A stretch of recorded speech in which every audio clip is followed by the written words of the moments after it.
Chapter 1. The long-term short-term.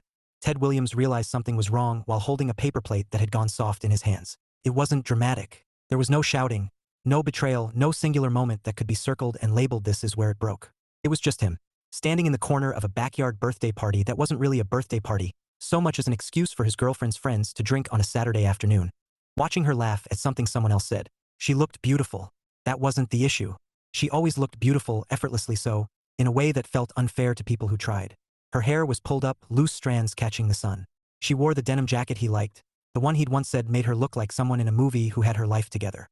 She hadn't stood next to him for more than 3 minutes at a time all afternoon. Ted shifted his weight and glanced down at the plate. The hot dog had cooled. The bun sagged. Mustard had bled into the paper like a slow leak. He considered throwing it away, then decided against it out of stubbornness. He took a bite anyway. 3 years, he thought. Almost exactly. 3 years was long enough to know someone's coffee order without asking. Long enough to have a favorite side of the bed. Long enough to argue about the correct way to load a dishwasher and then stop arguing because it didn't matter. Long enough, he'd assumed, to start talking about what came next. He wasn't in a rush. That was important. Ted wasn't counting days or secretly shopping for rings. He just wanted the conversation to exist. To know they were facing the same direction, even if they weren't walking at the same pace. Instead, it felt like they were still dating the way people dated when they were 25. Everything casual, everything flexible, everything optional. Ted. He looked up.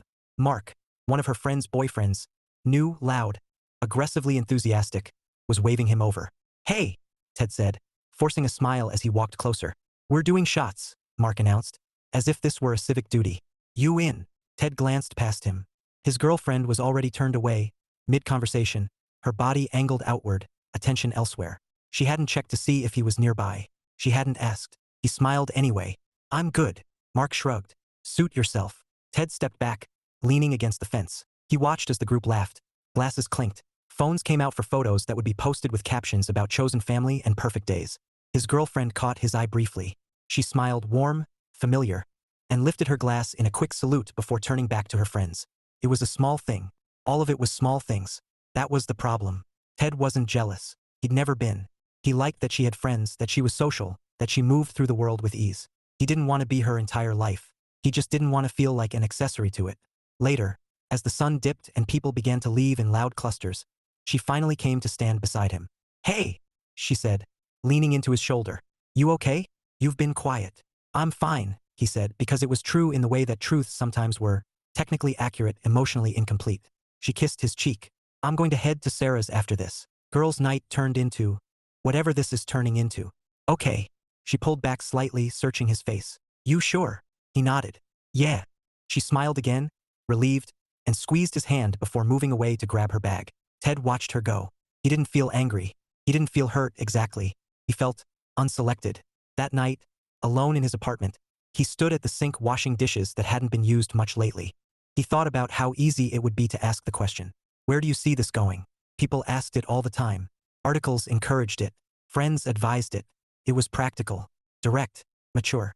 Ted didn't want to ask. Not because he feared the answer, but because he wanted the answer to show up on its own.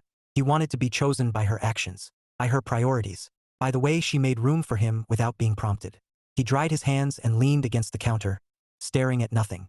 He wanted children someday, a home that felt intentional, conversations about the future that didn't feel like negotiations. He loved her, completely, but love, he was starting to understand, wasn't the same thing as building a life. And one person couldn't carry that alone. Ted turned off the kitchen light and went to bed, the space beside him quiet. Not empty, just unanswered. Chapter 2. The unasked question. Ted's coworker Denise believed in honesty the way some people believed in religion. She practiced it loudly, without apology, and often at inconvenient times. "You're thinking too much," she said, standing at the coffee machine with her hands on her hips, "which tells me you're not thinking enough." Ted blinked. "That doesn't make sense." "It makes perfect sense," Denise said. "People who are happy don't ruminate. People who are unhappy but hopeful ruminate constantly. Which one are you?" Ted considered lying. He was tired, it was Monday, and he had not come to work intending to dissect his personal life before 9:30 in the morning. Instead, he said, "I don't know." Denise nodded, satisfied. "That tracks." She handed him his coffee, black, no sugar. She never asked anymore. 3 years at the same company did that to people. "So," she continued, leaning against the counter, "how long has it been now? You and what's her name?" 3 years, Ted said. Denise murmured. "That's either a long time or not very long at all." Ted smiled despite himself. Which is it? That, she said, depends on whether you're moving forward or standing still. He carried his coffee back to his desk and sat down, her words sticking to him in a way he didn't appreciate. Moving forward, standing still. He wasn't standing still. He had a job he liked well enough, an apartment he could afford without roommates, a growing sense of himself as someone reliable. He showed up. He planned ahead. He thought about the future because it mattered to him.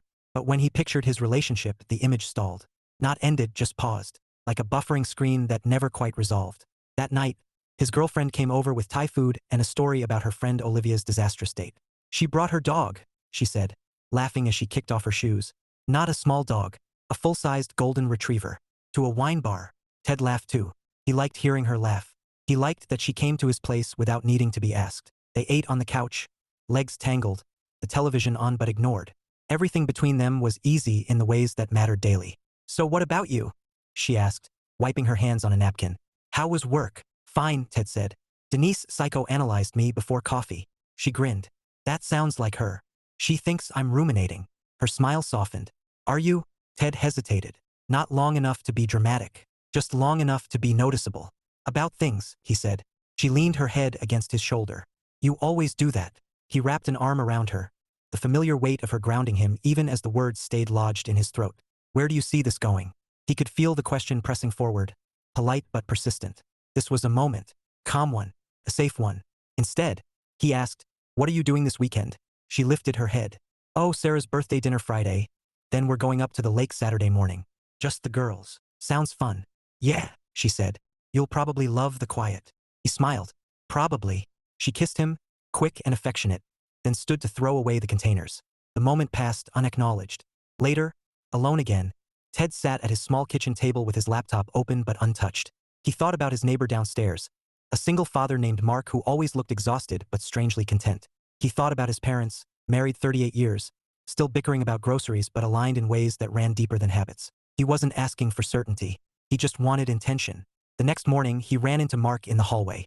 Hey, Mark said, balancing a backpack and a lunchbox. You free Saturday morning by any chance? Ted said, thinking of the lake of the girls' weekend he was not part of. Yeah. Why? My sitter bailed, Mark said. I have to work a half day. Thought I'd ask before panicking. Ted nodded. I can help. Mark's shoulders visibly relaxed. You're a lifesaver. Saturday came. Ted spent the morning building a lopsided Lego spaceship and answering earnest questions about whether astronauts ate pizza in space. It was loud, chaotic, and unexpectedly grounding. When Mark returned, flushed and grateful, Ted felt something settle in his chest. Not longing exactly, but recognition. That evening, his girlfriend texted him photos from the lake. Smiling faces, wine glasses, a caption, much needed. He typed back, looks great. He meant it. But as he set his phone down, he realized something else too. He hadn't been missed. Not in a way that invited him into the memory. Not in a way that said we. He wasn't angry. He wasn't even sad. He was just tired of holding a place open that might never be filled. When she returned Sunday night, sunburned and happy, she curled up beside him and talked about the weekend like it was a movie he'd already seen trailers for. It was exactly what I needed, she said. Ted nodded. I'm glad. She looked at him, studying his face. You seem different. Different how? I don't know, she said slowly. Quieter. He considered the truth, then chose the part of it that felt safest. I'm just thinking about things. She smiled, kissed his shoulder. You always do that. This time, Ted didn't smile back, because he was beginning to understand that thinking wasn't the problem. Waiting was. Chapter 3. Parallel Lives. By Tuesday, Ted noticed the quiet had changed shape. It wasn't heavier. It wasn't louder. It was simply present. Like a low hum he couldn't tune out anymore. He noticed it when he reached for his phone and stopped himself from texting her something inconsequential just to feel connected. He noticed it when he cooked dinner for one and didn't feel the usual flicker of disappointment that she wasn't there to steal bites before it was ready. He noticed it most when he realized he wasn't trying to fix the feeling. They still saw each other. That was the strange part. Nothing had ended. Nothing had exploded. Wednesday night, they met for dinner at a new Italian place she'd been excited about. She arrived late, flustered but cheerful, apologizing as she slid into the booth. Traffic was insane, she said, and Olivia would not stop talking. Ted smiled. I figured. She reached for his hand across the table. The gesture was automatic, affectionate, familiar. Dinner was good. The conversation flowed easily. Work complaints, mutual friends, a story about a dog that had escaped into someone's office building. Ted laughed when he was supposed to. He asked questions. He listened. but he felt like he was watching two tracks running side by side instead of merging. So, she said midway through dessert, Sarah's thinking about moving to New York. Oh, Ted said, that's big. I know. It'd be such an adventure. She's freaking out, but in a good way. Ted nodded. What about you? She shrugged. I don't know. I like it here. For now. For now. The words landed softly, but they landed. Later, as they walked back to their cars, she mentioned an upcoming music festival she wanted to go to in the fall. We should go, she said.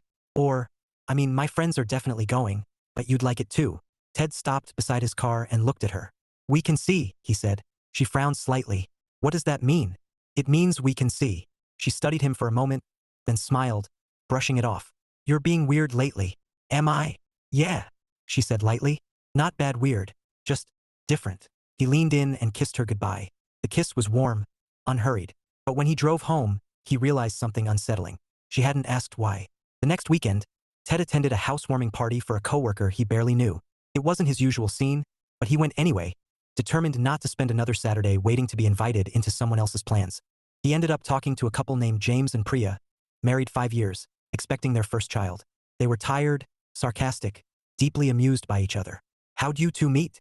Ted asked. Group project, Priya said. He was useless. Unfair, James said. I brought snacks.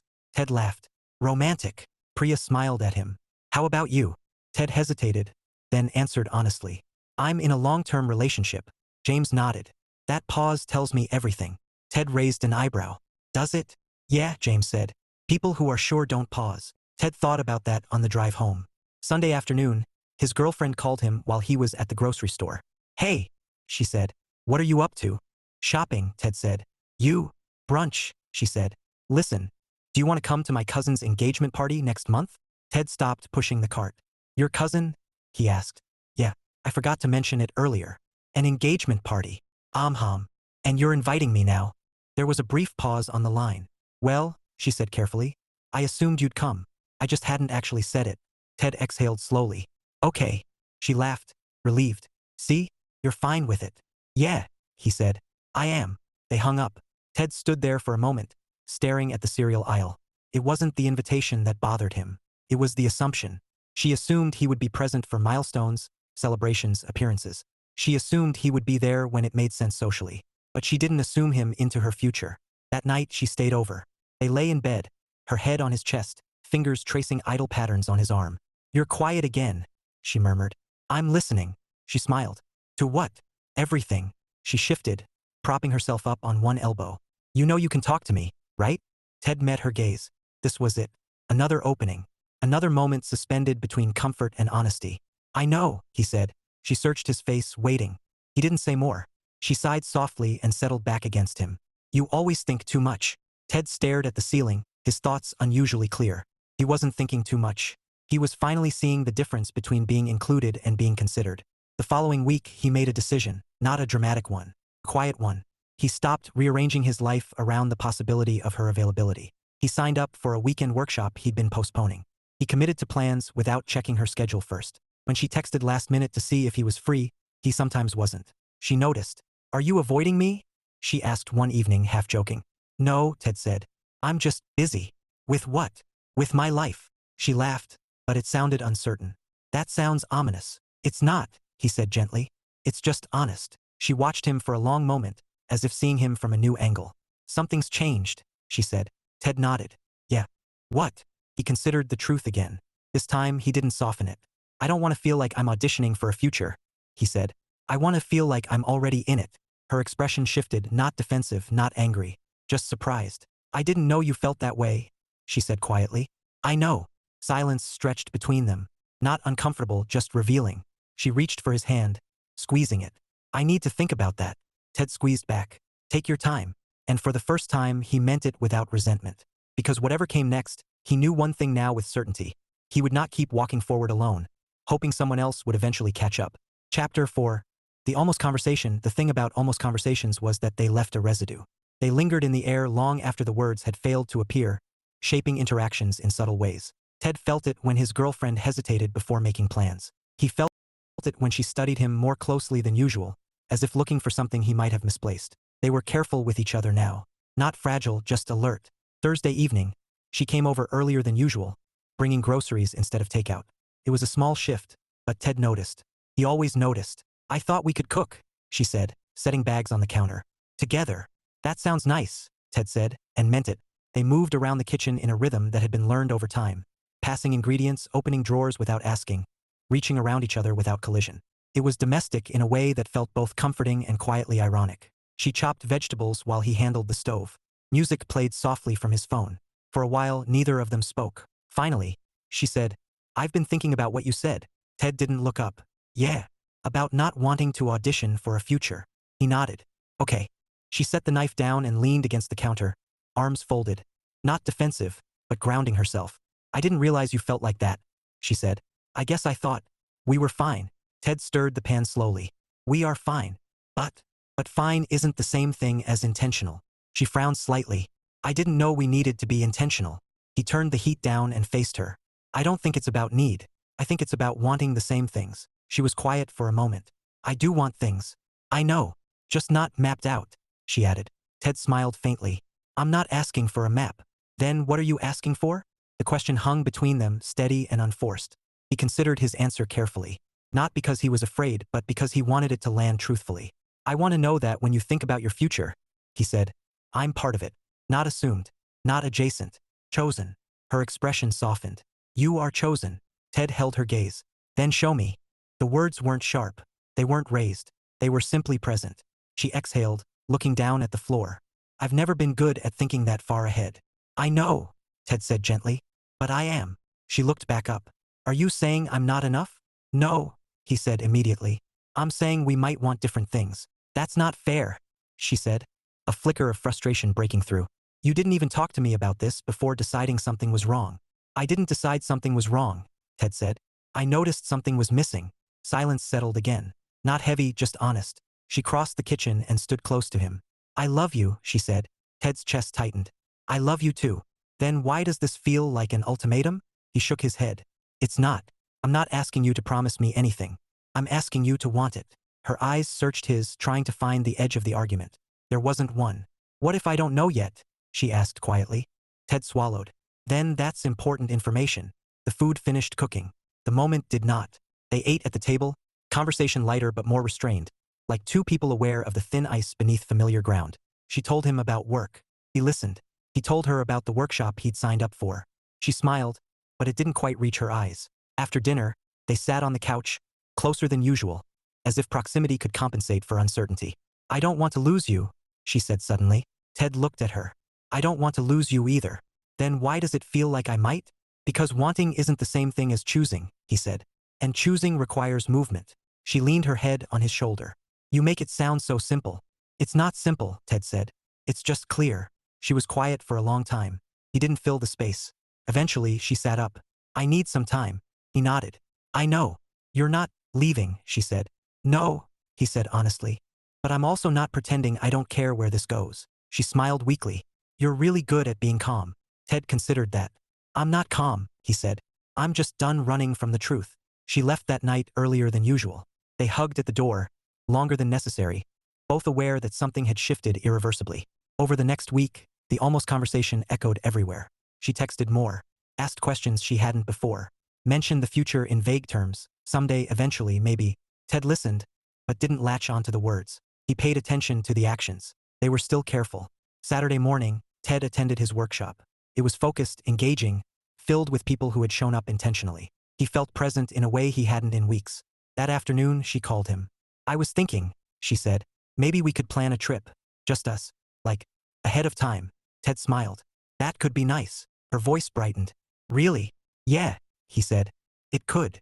There was a pause. "You're still being cautious." "I'm being observant," Ted said kindly. She laughed softly. "I don't know how to do this perfectly."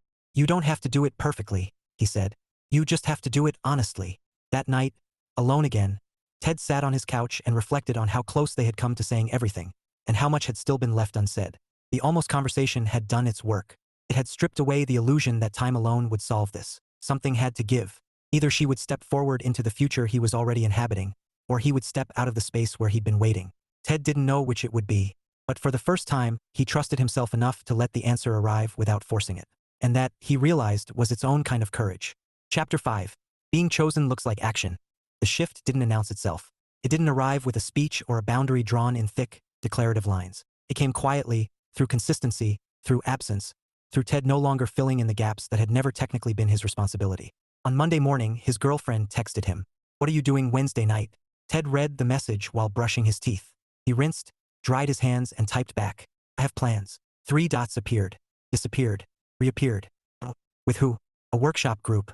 There was a pause long enough that he set his phone down and finished getting dressed. When he checked again, she'd replied, "Didn't know you were doing that." "I mentioned it," he typed. "A while ago." Another pause. "Well, have fun." He stared at the message, then added, "I will." He meant it. Wednesday night, the workshop was exactly what he needed. Not because it was profound or life-altering, but because it was intentional. Everyone there had shown up for something specific. There were no last-minute cancellations, no vague maybes. People listened. People spoke plainly. Ted realized, halfway through a discussion exercise, that he felt lighter than he had in weeks. When he got home, there was a voicemail from her. "Hey," she said, voice careful but warm. "I was just calling to say, I miss you. Call me when you're free." He listened to it twice, then set the phone down without calling back. Not out of spite. Not to make a point. He was simply done rearranging himself mid-thought. They saw each other Friday night. She came over with a bottle of wine and an energy that was trying very hard to be normal. "I feel like we haven't really talked all week," she said, setting the bottle on the counter. "We've talked," Ted said. "Just not constantly." She frowned slightly. "That's different for us." He nodded. "It is." They sat on opposite ends of the couch, closer than strangers, farther than usual. The space between them felt intentional now, neither accusatory nor accidental. "I don't like this distance," she said. Ted considered that. "I don't either." "Then why are we doing it?" "We're not doing distance," he said gently. "We're doing reality." She crossed her arms. "That sounds like something you practiced saying." He smiled faintly. "It's something I thought about." She studied him. "You're really not chasing this anymore, are you?" The question wasn't angry. It was curious, vulnerable. "I'm still here," Ted said. "I'm just not carrying it alone." Her jaw tightened, then relaxed. "I didn't realize how much you were doing." He nodded. "I didn't either. Not until I stopped." They drank wine. They talked. The conversation didn't circle back to the future, but it brushed against it, carefully, like fingers testing temperature. She mentioned her cousin's engagement party again, asking if Ted wanted to help her pick something to wear. "I can," he said, "if I'm free." She looked at him sharply. "You're not sure?" "I'm not assuming," he said. "I'm checking." Something in her expression shifted, not irritation, but recognition. The following week, she started changing things. Not dramatically, just enough to be noticeable. She asked about his schedule before making plans. She suggested dinner at his place instead of going out. She invited him to a friend's gathering and stayed beside him the whole time, not out of obligation but awareness. Ted noticed. He appreciated it. But he didn't relax into it, because effort, he knew, could be temporary. What mattered was direction. One evening, they walked through his neighborhood after dinner, the air cool and quiet. She slipped her hand into his, a gesture that felt less automatic than it once had. "I'm trying," she said suddenly. Ted stopped walking. "I see that." She turned to face him. "I don't want you to think I don't care." "I don't," he said. "I think you care. I just don't know if you want the same shape of life." She sighed.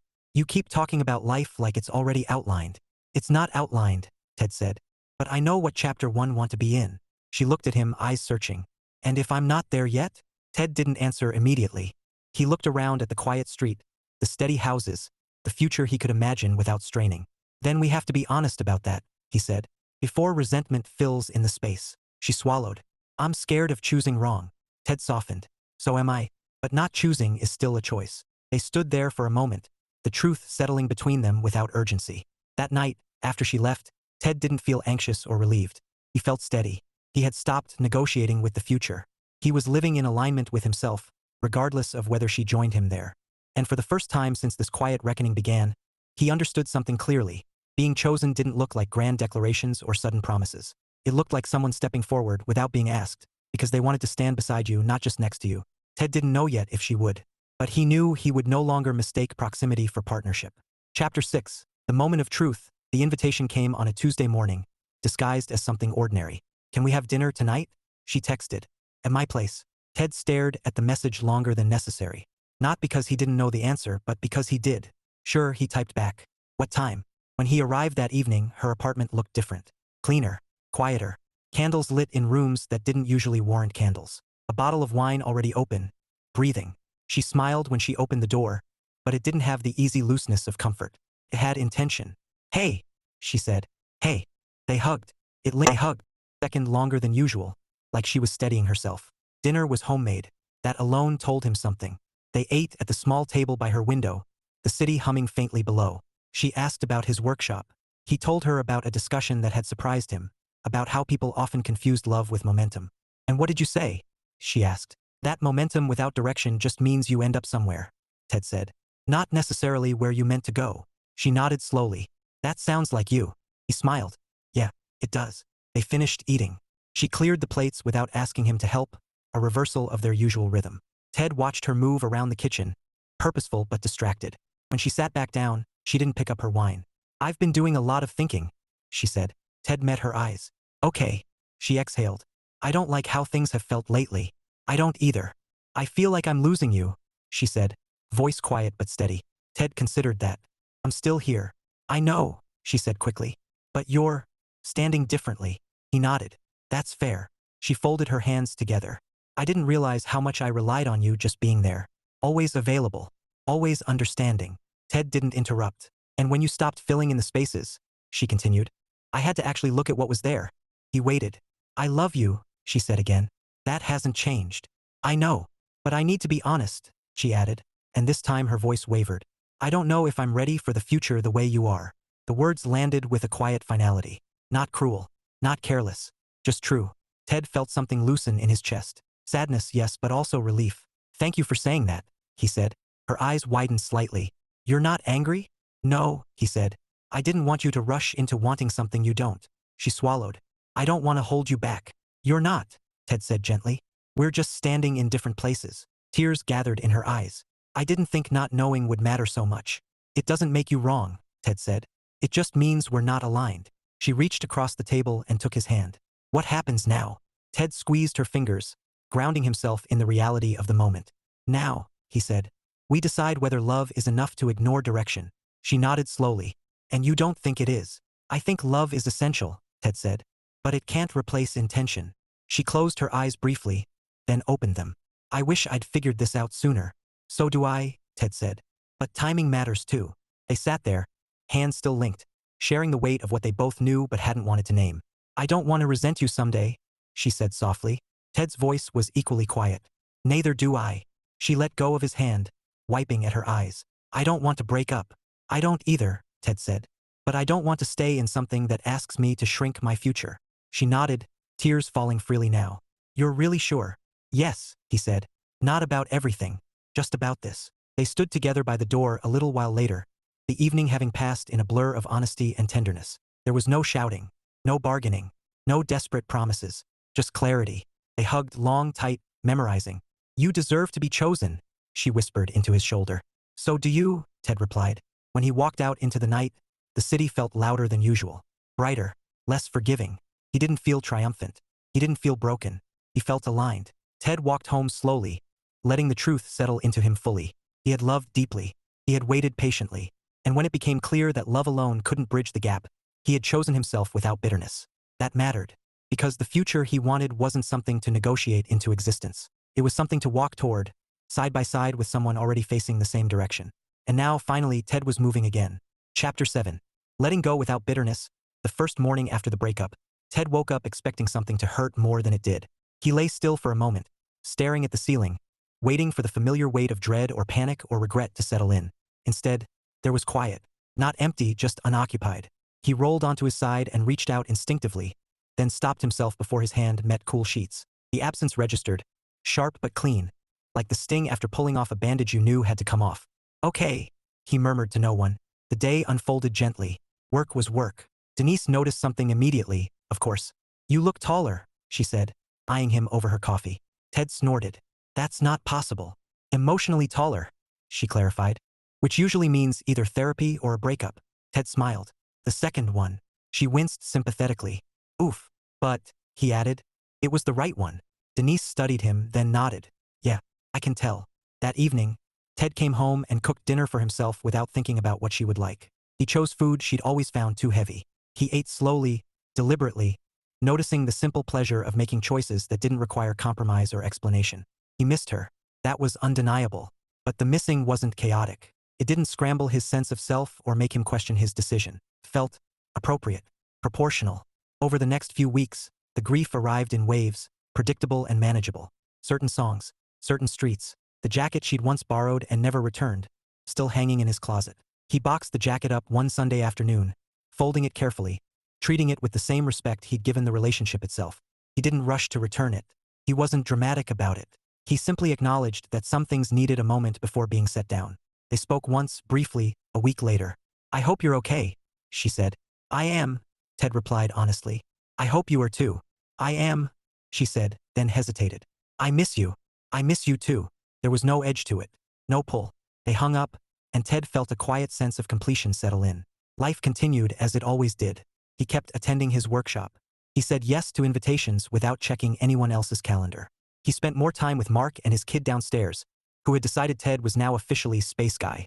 One evening, walking home after a long day, Ted realized something that surprised him. He wasn't bracing anymore. He wasn't scanning interactions for signs. He wasn't measuring effort or wondering whether he was asking for too much. He was simply present. At a small gathering one night, nothing special, just a few people from the workshop, someone asked him casually, "So what are you looking for?" Ted didn't freeze. He didn't deflect. He didn't joke. "Partnership," he said. "The kind where the future is a shared language." The woman smiled. "That's a good answer." Ted thought so too. Later, alone again, he reflected on how close he'd come to staying in something comfortable but incomplete. How easy it would have been to keep waiting, to keep translating hope into patience. He hadn't left because he stopped loving her. He'd left because he started loving himself enough to require reciprocity. And that, he knew now, was the opposite of bitterness. It was clarity. Ted went to bed that night feeling something he hadn't expected to feel so soon after letting go. Optimism. Not the reckless kind. The grounded kind. The kind that comes from knowing that being chosen isn't something you demand. It's something you recognize because when it happens, you don't have to ask. Chapter 8. The right kind of present. Ted didn't set out to meet anyone. That, more than anything, was the difference. He wasn't scanning rooms or rereading texts for subtext. He wasn't performing readiness or narrating his growth to anyone who would listen. He was simply living in a way that felt aligned, showing up where he'd chosen to be, leaving when he was done, speaking plainly when asked. The rest followed naturally. It happened on a Thursday evening at the workshop's informal social. A low-key gathering at a small bookstore cafe that smelled like paper and espresso. Ted arrived on time, grabbed a coffee, and joined a conversation already in progress without feeling like he needed to make an impression. She was there already, sitting cross-legged on a chair that looked deeply uncomfortable, arguing with a guy named Aaron about whether people were obligated to become better versions of themselves. "I don't think obligation is the right word," she said. "I think it's more like responsibility to yourself." Aaron scoffed. "That's the same thing." "It's not," she replied calmly. "Obligation implies pressure. Responsibility implies choice." Ted smiled before he meant to. She noticed and turned to him. "You disagree." "I actually don't," he said. "I think you're right." Aaron looked betrayed. "You didn't even hear my whole argument." Ted shrugged. "I've heard it before." She laughed. Not loud, not performative. Just genuine. "I'm Maya," she said, extending her hand. "Ted." They didn't immediately drift off into their own bubble. They stayed part of the group, chiming in when it made sense, listening when it didn't. Ted noticed how she paid attention, how she asked questions that moved conversations forward instead of redirecting them back to herself. Later, as the group thinned, they found themselves standing near the shelves, scanning spines without really reading titles. "So," Maya said, "what brought you here?" Ted considered the question. A few months ago, he might have deflected. Now, he answered honestly. "I wanted to be more intentional about how I spend my time," he said. "And who I spend it with." She nodded. "That makes sense. What about you?" "I realized I was very good at reacting to life," she said. "Less good at choosing it." Ted smiled. "That sounds familiar." They exchanged numbers without ceremony. No promise, no pressure. When Ted walked home that night, he felt something light and unfamiliar settle in his chest. Curiosity unburdened. They didn't text constantly. They didn't manufacture momentum. A few days later, Maya asked if he wanted to grab coffee. She suggested a time, place. She followed up the morning of to confirm. Ted noticed. The date, though neither of them called it that, was easy. Not sparkless, but unforced. They talked about books, family, the strange comfort of routines that actually served you. At one point, she asked, "What are you looking for?" The question didn't feel loaded. It felt responsible. Ted answered without hesitation. "Partnership. The kind where you don't have to convince each other to care about the future." Maya smiled, thoughtful. "That's refreshing." "How so?" "Most people either avoid that conversation entirely or treat it like a negotiation," she said. "You make it sound like alignment." "That's what I think it is." She nodded. "I'm not in a rush," she said. But I am deliberate. Ted felt something settle. Not excitement exactly, but recognition. They walked for a while after coffee, parting without urgency. Over the next few weeks, they saw each other steadily but not excessively. Plans were made in advance. Adjustments were communicated clearly. There was laughter but also space. Ted never felt like he had to interpret Maya's interest. It showed up consistently without fanfare. One evening, as they cooked together, an echo of a past life he no longer felt haunted by, Maya asked, "Can I ask you something?" "Sure. Why did your last relationship end?" Ted paused, then answered carefully. "We wanted different timelines," he said. "Different levels of intention." She considered that. "That's mature." "It didn't feel that way at the time." "I imagine not." She didn't ask him to elaborate. She didn't compare herself to someone she'd never met. She simply nodded and kept chopping vegetables. Later that night, as Ted walked home alone, he realized something profound in its simplicity. He wasn't wondering where he stood. He wasn't waiting to be chosen. He already was. Not because Maya had promised him anything. Not because they were moving quickly or making declarations. But because her actions matched her presence. Because she made room without being asked. Because the future wasn't a forbidden topic. It was a shared curiosity. Ted smiled to himself. This was what he'd been waiting for. Not a grand arrival, but a quiet alignment. The right kind of present. Chapter 9. Chosen without asking. A year later, Ted stood in a sunlit kitchen that did not belong to him alone. The realization came to him in a quiet, unceremonious way, as most truths did now. He was rinsing blueberries at the sink while Maya read the paper at the small table behind him, one foot hooked casually around the leg of her chair. The window was open. Morning traffic murmured below. Nothing about the moment felt staged or significant. And yet, "Did you want the last of these in the pancakes?" Ted asked, lifting the colander. "Yes," Maya said without looking up. "Unless you want them. You like them more." She smiled at that. "True." He added the blueberries to the bowl and stirred, the motion familiar, shared. There was no question of whose place this was anymore. It had simply become theirs, not by declaration, but by accumulation. Later, as they ate, Maya glanced at the calendar on the wall. "So," she said, "if we leave early Friday, we can avoid traffic. And I booked the place with the extra bedroom, just in case." "Just in case what?" "Just in case," she repeated, smiling. "We want space. Or don't." Ted nodded. "That sounds perfect." There was no analysis afterward. No internal check for hesitation. He didn't wonder if this meant something more or less than it should. It meant exactly what it was. After breakfast, Ted walked to work instead of taking the bus, enjoying the rhythm of the city and the clarity of his thoughts. He passed the park where he used to sit alone on weekends, scrolling through his phone, waiting to see if plans would materialize. He hadn't waited like that in a long time. At lunch, Denise eyed him over her salad. "You're smiling again," she said, in a way that suggests stability, which I respect but do not personally aspire to. Ted laughed. "I'll take that as a compliment." "It is," she said. "So, what's different?" Ted considered the question carefully. "I'm not guessing anymore," he said. Denise tilted her head. "About what?" "About where I stand," he replied. "About where things are going." She nodded slowly. "That'll do it." That evening, Ted and Maya met Mark and his now not-so-small kid at a pizza place down the street. The kid insisted on explaining in great detail his latest science project. "So basically," he concluded, "the volcano didn't explode because the ratio was wrong." Maya leaned in, fascinated. "What ratio should you have used?" Ted watched them, watched how she listened, how she engaged without trying to impress or perform. Later, as they walked home, Maya slipped her hand into his. "You're quiet," she said. Ted smiled. "Just thinking." She squeezed his hand. "Good thinking or bad thinking?" "Good," he said. "Reflective." She nodded. "I like reflective." They stopped at a crosswalk, waiting for the light. Ted glanced at her, at the ease between them, at the way nothing about this felt rushed or stalled. "Maya," he said. "Yes. I want you to know something." She turned fully toward him, attentive but unguarded. "Okay. I don't take this lightly," he said. "Us, where we are, where we're going." She smiled softly. "Neither do I." The light changed. They crossed. Later that night, lying in bed, Ted stared at the ceiling, not out of restlessness but gratitude. He thought about the man he had been a year ago, waiting, hoping, translating affection into patience. He hadn't been wrong to want more. He had simply been early. Ted understood now that love didn't fail when it ended. Sometimes it succeeded by clarifying what wasn't mutual. Sometimes it cleared the path instead of becoming the destination. He hadn't left because he stopped loving someone. He had left because he wanted to be met. And now, without asking, he was. Maya shifted beside him, half asleep. "You okay?"